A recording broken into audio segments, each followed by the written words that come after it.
Құрметті тыңдаушылар, бүгінгі дәріс тақырыбы коронавирус пандемиясы кезіндегі алаңдаушылықты жою жолдары.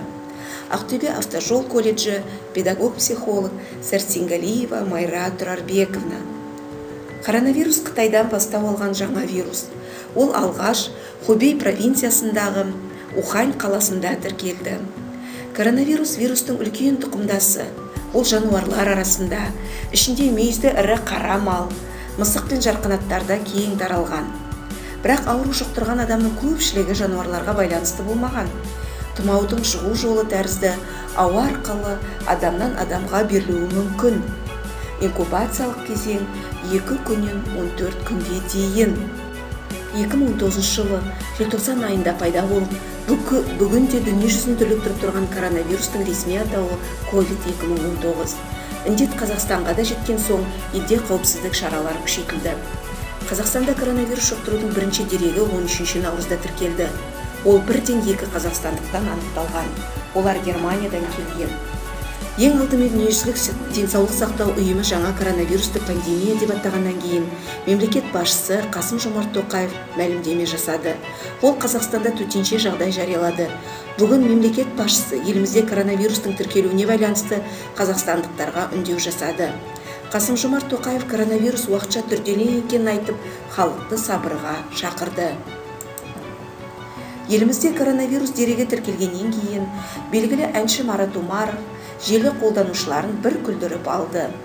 Коронавирус кет деп ән шырқаған әншіні желі қолданушылар да қолдаған. Керемет ән, алас әні, керемет, қазақ осы ғой шіркін, деді желі қолданушылары. Қазақстан ғана емес, бүкіл әлем дүрбелеңге салынып жатқан кезде қорқу қалыпты жағдай.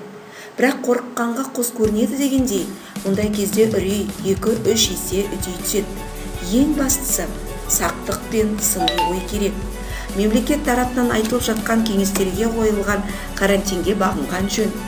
Қанша жерден бақытты болсақ та, жүрегіміздің түбінде бір күдік тұрады.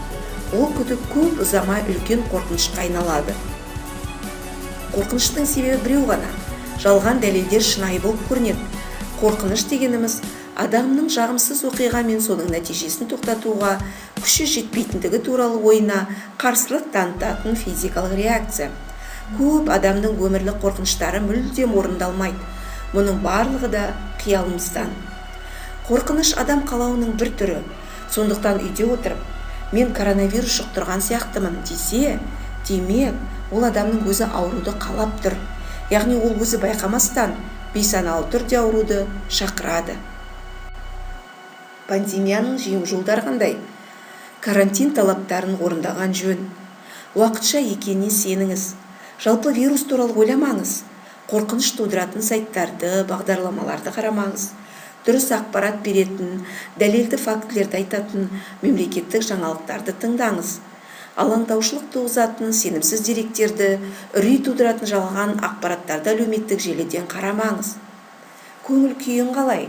Өзіңді қалай сезініп жатырсың деген сезімге құрылған сұрақтарды телефон арқылы ата-анаға, тума-туыстарға, достарыңызға хабарласыңыз. Карантин кезінде үйде болсаңыз, үй жинаңыз, балаларыңызға көңіл бөліңіз, бірге сабақ оқыңыз, тәтті тағамдар пісіріңіз, спортпен шұғылданыңыз, танымдық бағдарлама қараңыз. Ержүрек адам қорықпайтын адам емес, әрекет ететін адам деген керемет тұжырым бар. Аз қадам жасап, кезең-кезеңмен әрекет етіңіз. Биіктік қорқынышы кезінде биіктікті ұлғайтыңыз. Өмірлік сәттерге деген қарым-қатынасыңыз қаншалықты жеңіл болса, соншалықты мазасыздық та аз болады. Позитивті психологияда адам оптимист болып, үнемі жақсы нәрсені ғана ойлау керек дейді. Менің өмірім бүгін жақсы, ертең жақсы болады, арғы күні керемет деп кісі үнемі жақсылық ойлап жүруі керек. Қорқынышқа да солай уақытша деп қараған жөн. Балансты ұстай білу қажет. Құрметті тыңдаушылар, назарларыңызға көп-көп рахмет.